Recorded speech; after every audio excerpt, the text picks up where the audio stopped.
आज के वीडियो में दोस्तों हम लोग डिस्कस करने वाले हैं एलिजाबेथन एज के बारे में, एलिजाबेथन पीरियड के बारे में। That is a most important period in English literature. बहुत इंपॉर्टेंट पीरियड दोस्तों। ये स्टार्ट होता है 1558 से 1603 के बीच में स्टार्ट होता है, 1558 टू 1603। इसके पहले आप लोग जो है मिडिल इंग्लिश पीरियड देखे होंगे। मिडिल इंग्लिश पीरियड आपने पढ़ा होगा, नहीं पढ़े हैं तो इस वीडियो में उस वीडियो का लिंक गिवन है डिस्क्रिप्शन बॉक्स में, आप जाकर के पढ़ लीजिए। उसमें बताया गया दोस्तों कि जो आपका मिडिल इंग्लिश पीरियड है वो 1066 से लेकर के 1500 तक चला हुआ है। 1066 से लेकर के 1500 तक चला है दोस्तों।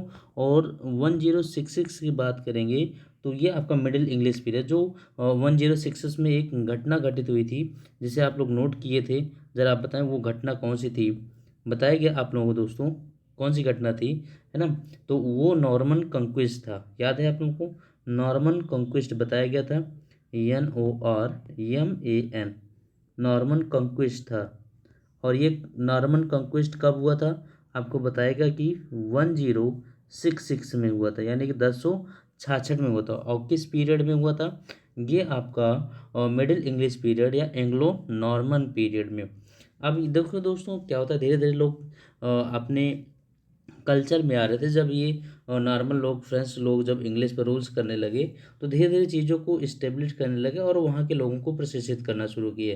तो इनमें धीरे धीरे एक नया कल्चर शुरू होने लगा। अब इसी की बात करते हैं यहाँ पर एलिजाबेथन में। तो एलिजाबेथन पीरियड में यहाँ पर जो वहाँ की इंग्लैंड की, इस दौरान इंग्लैंड की जो क्वीन थी वो एलिजाबेथन फर्स्ट थी, है ना। तो इसीलिए इस पीरियड को एलिजाबेथन एज कहा गया है, ठीक है ना। और ये ट्यूडर डायनेस्टी वंश का था, ट्यूडर पीरियड। ये सबसे इंपॉर्टेंट ये है दोस्तों कि इस पीरियड को हम ट्यूडर पीरियड कहते हैं, इस हिस्ट्री का ट्यूडर पीरियड कहते हैं, ये नोट डाउन कर लीजिएगा।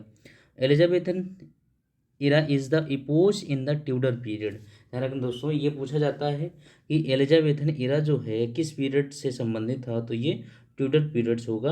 और उस समय जो क्वीन है वो एलिजाबेथन फर्स्ट हैं। ध्यान रखना दोस्तों, ठीक है ना। अब इसे ही इंग्लिश इतिहास में या हिस्टोरियन इसे डिपिक्ट कैसे करते हैं, इसे गोल्डन पीरियड डिपिक्ट कर सकते, कैसा कौन सा पीरियड डिपिक्ट करते हैं, golden period in English literature. Now is that clear. Golden period समझ में आ रहा है दोस्तों, गोल्डन पीरियड, ठीक है। चलिए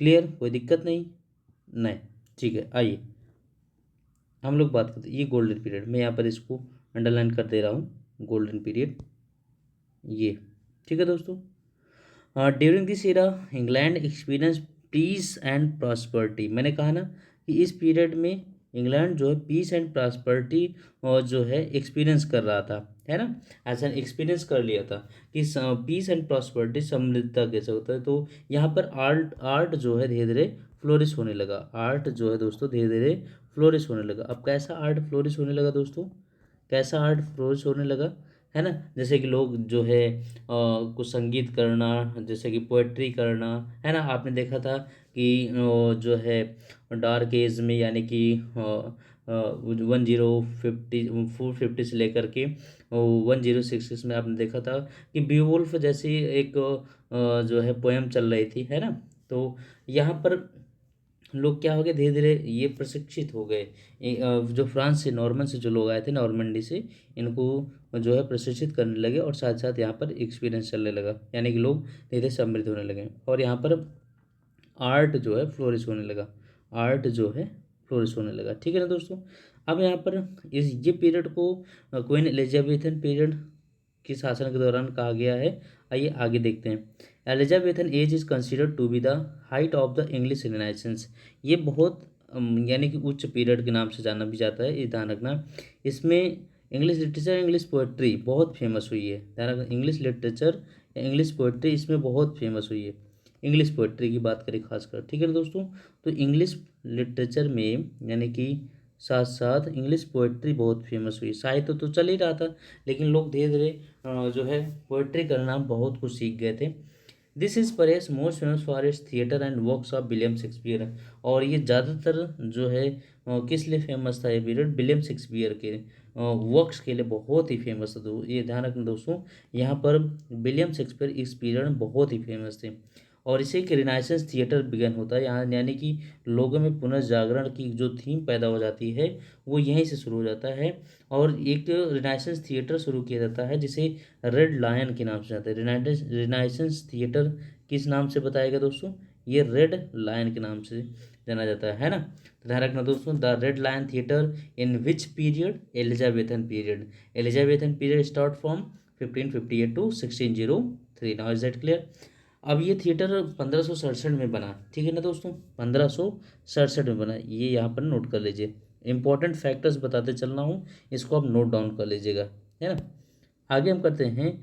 अब यहाँ पर देखिए दोस्तों, अब ये कई सारी चीज़ें, तो इसी में पहले रेड लायन थिएटर चला है ना, उसे हम शुरू किएगा। फिर बाद में कर्टन थिएटर आया है ना, कई सालों के बाद कर्टन थिएटर बनाया गया। कर्टन थिएटर ये 1577 में आया। कर्टन थिएटर कब आया था, 1577 में। ये 1577 में कर्टन थिएटर, इसको एक पॉइंट नोट कर लीजिएगा। और बाद में ये जो है फेमस हुआ ग्लोब थिएटर के नाम से 1599। कर्टन थिएटर कब आया और एक फेमस ग्लोब थिएटर बनाया गया था, वो जो है 1599 में। नोट डाउन कर लीजिए। और पीरियड ये जो है पूरे वर्ल्ड में एक ग्रेट प्ले राइट्स इंक्लूड हुआ, जिसमें कि Christopher Marlowe and William Shakespeare, ये दो महान प्ले राइट्स यानी कि महान जो है ऑथर्स फेमस हुए। कौन कौन, Christopher Marlowe and William Shakespeare, बहुत ही फेमस राइटर हुए दोस्तों। इनको आप हमेशा अपने दिमाग में रखिएगा, Christopher Marlowe and William Shakespeare को, ठीक है। चलिए नेक्स्ट की बात करें दोस्तों, आइए। अब ये जो है थिएटर धीरे धीरे चलता रहा, सब कुछ यहाँ पर, यहाँ सब कुछ प्ले होने लगा। क्या क्या प्ले होने लगा, ध्यान रखना दोस्तों, इस थिएटर में क्या क्या प्ले होने लगा। इसमें जो है हिस्ट्री प्ले होने लगा, है ना। एक मिनट मैं बता रहा हूँ दोस्तों, इसमें क्या क्या प्ले होने लगा। इसमें आपका हिस्ट्री प्ले होने लगा, इसमें ट्रेजिक प्ले होने लगा, एंड कॉमेडी यहाँ पर भी चलने लगा, है ना। ध्यान रखना, अभी तक ये सब नहीं चलता था, लेकिन अब ये थिएटर बन गया ना, तो थिएटर बन गया तो सब कुछ ओपन होने लगा, है ना। यानी कि मंच पे लोग जो है ब्लड सेट दिखाने लगे, खून खराबर दिखाने लगे, पूरी तरीके से स्टेज पर होने लगा, है ना।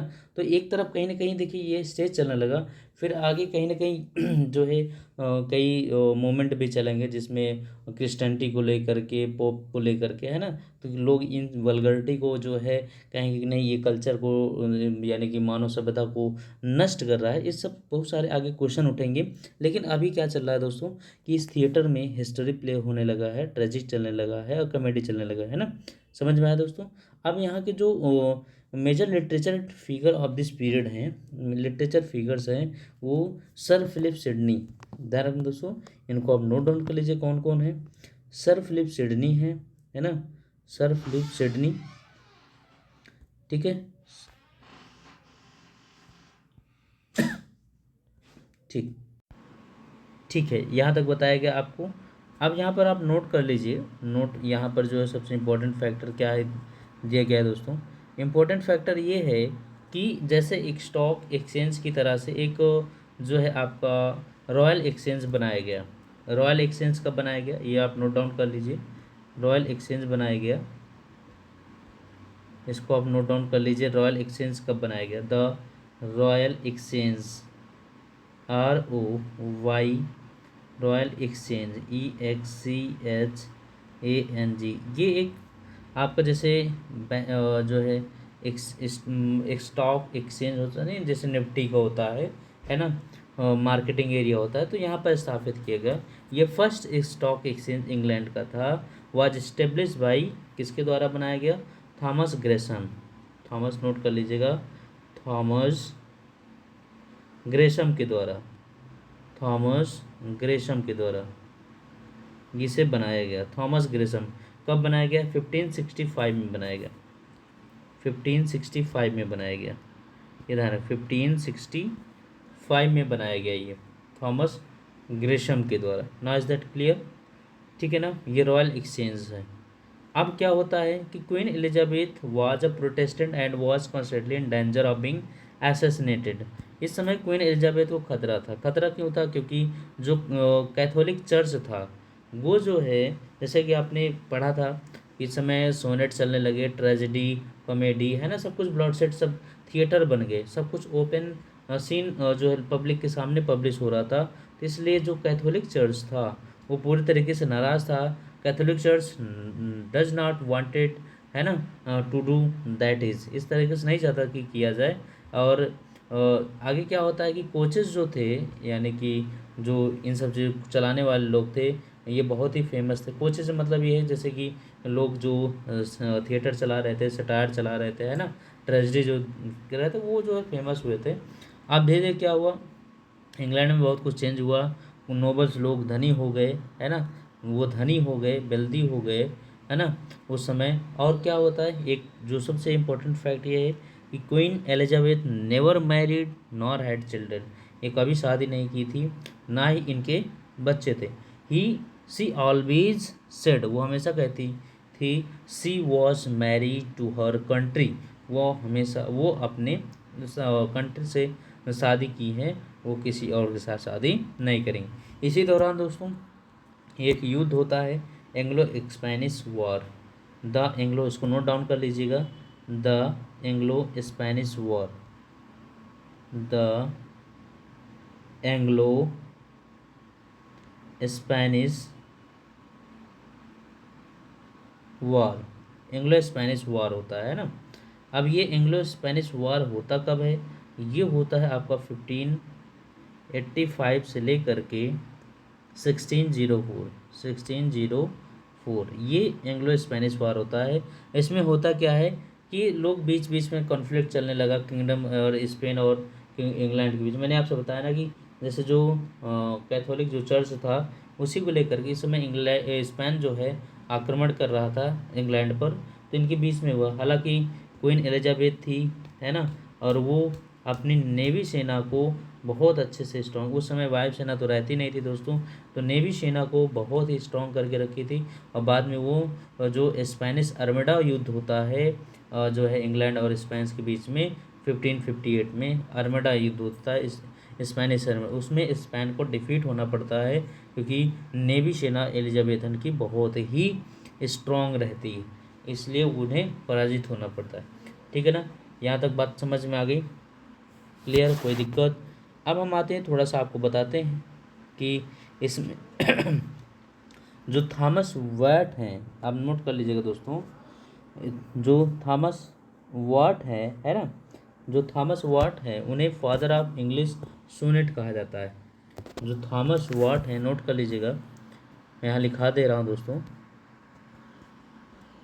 जो थॉमस वॉट हैं, थॉमस वॉट, थॉमस वॉट जो हैं इन्हें कहा जाता है फादर ऑफ इंग्लिश सोनेट। इन्हें क्या कहा जाता है? फादर ऑफ इंग्लिश सोनेट कहा जाता है। मैं नोट कर दे रहा हूँ, father of English sonnet, note down कर लीजिएगा। इंग्लिश सोनेट के पिता किसे कहा जाता है? थॉमस वाट को कहा जाता है। Sir Thomas Wyatt and Henry Howard due to their excellent translation of Petrarchan sonnet, ये पेट्राकियन सोनेट को बहुत अच्छा ट्रांसलेट किए और इन्हें ही फादर ऑफ इंग्लिश सोनेट कहा जाता है। किसको? फादर ऑफ इंग्लिश जो है सोनेट, थॉमस वाट और हेनरी हॉवर्ड को। यहाँ पर नोट कर लीजिएगा, हेनरी हॉवर्ड, मैं लिख दे रहा हूँ, हेनरी हावर्ड, है ना, SOWARD, हेनरी हावर्ड और थॉमस वाट को फादर ऑफ इंग्लिश सोनेट कहा जाता है ना। और Philip Sidney was the first recognise sonnet of the Elizabethan age. Philip Sidney को जो है पहला पहचाना गया एक सोनेटियर के रूप में एलिजाबेथन एज में। ध्यान रखना दोस्तों, ये नोट कर लीजिएगा, ठीक है ना। कोई दिक्कत, कोई परेशानी यहाँ तक? एलिजाबेथन समझ में आया यहाँ तक, है ना। थॉमस वार्ड, हेनरी वार्ड को बता दिया, हेनरी हावर्ड को। The credit of introduction sonnet and England goes to sir, ध्यान रखना दोस्तों, the credit of introduction sonnets, यानी कि सोनेट्स का इंट्रोडक्शन करने का क्रेडिट किसे जाता है इंग्लैंड में? वो Thomas Wyatt and Henry Howard को ही जाता है। और इसीलिए उन्हें फादर ऑफ इंग्लिश सोनेट कहा जाता है। और इन्हें ही थॉमस वॉट और हेनरी हावर्ड को ही अर्ल ऑफ सरे भी कहते हैं। मैं यहाँ नोट डाउन कर दे रहा हूँ, Earl of Surrey, EARL, Earl of Surrey, SURREY, किसे कहा जाता है? Thomas Wyatt and Henry Howard को अर्ल ऑफ सरे कहते हैं, ठीक है ना। अब ये दोनों ने पब्लिश क्या किया है? थॉमस वॉट और जो हेनरी हावर्ड ने मिल करके टोटल मिसलेनी पब्लिश किए हैं। टोटल मिसलेनी, ये उनका जो है सोनेट है, टोटल मिसलेनी 1557 में पब्लिश किए, ठीक है ना। यहाँ तक समझ में आ गया? समझ में आया ना? Is that clear? कोई परेशानी, कोई दिक्कत नहीं? एलिजाबेथन एज क्लियर हो गया, ठीक है। इनके प्रमुख राइटर आप एक बार और रिमाइंड कर लीजिए, मेन राइटर्स यहाँ पर रिमाइंड कर लीजिए। मैंने कहा था sir Philip Sidney, Christopher Marlowe, Edmund Spenser, William Shakespeare, Ben Jonson, university wits में 7 राइटर हैं। Christopher Marlowe, Robert Greene, John Lyly, George Peele, Marlowe, आपका Robert Greene, John Lyly, George Peele, Thomas Nashe, Thomas Kyd and Thomas Lodge, ये आपकी university wits होते हैं। कोई दिक्कत परेशानी यहाँ तक समझ में आ गया है ना? ये सारे, और आपको एडमंड स्पेंसर का फेरी क्वीन ज़रूर पढ़ के आना है, क्योंकि फेरी क्वीन बहुत ही फेमस है उसके कैरेक्टर के बारे में, ठीक है ना। कोई दिक्कत परेशानी नहीं होनी चाहिए। आगे जब हम लोग पढ़ेंगे कि सर फिलिप सिडनी क्या, कैसे इनका जो है कब जन्म हुआ, इन्होंने क्या लिखा, ये हम लोग नेक्स्ट वीडियो में पढ़ेंगे। यहाँ तक की बात समझ में आ गई? चलते मिलते हैं नेक्स्ट वीडियो, तब तक के लिए thanks for watching, thank you.